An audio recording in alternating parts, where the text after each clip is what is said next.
So నేను yellow pillar నుంచి ఏం నేర్చుకున్నానంటే, సో ఫ్రమ్ బేసికల్గా కాలేజ్ నుంచి మాకేమంత ప్రాక్టికల్ నాలెడ్జ్ అనేది ఉండదు. వన్స్ నేను ఎల్లో పిల్లర్కి వచ్చాక నేను టూల్స్ అనేవి నేర్చుకున్నాను. అంటే డిజిటల్ మార్కెటింగ్ టూల్స్ అనేవి నేర్చుకున్నాను. Like Canva, ChatGPT and WordPress. So Canva అనేది మనకి చాలా హెల్ప్ఫుల్ అవుతుంది, లైక్ వీడియో ఎడిటింగ్ కానీ పోస్టర్స్ కానీ. So Canva is a basic tool to images for videos. And ChatGPT ఎలా ట్రైన్ చేయడం కూడా నేర్చుకున్నాం మేము. అంటే మాకు ఇక్కడ క్లియర్గా ఎక్స్ప్లెయిన్ చేస్తారు. సో చాట్ జీపీటీని ఎలా ట్రైన్ చేయొచ్చు, దానివల్ల మీకు యూజెస్ ఏంటి.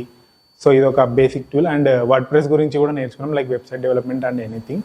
సో ఇంకా నాకు ఇంతకుముందు కంప్యూటర్ నాలెడ్జ్ అంత ఉండేది కాదు. సో నేను ఎట్లా యూజ్ చేయాలో కూడా తెలియదు నాకు కంప్యూటర్. అంటే బేసిక్ నుంచి ఎల్లో పిల్లలు బేసిక్ నుంచి నేర్పించారు. సో ఎట్లా ఇంప్లిమెంట్ చేయొచ్చు, ఎట్లా కంప్యూటర్ అనే సిస్టమ్స్ ఎట్లా వర్క్ అవుతాయి.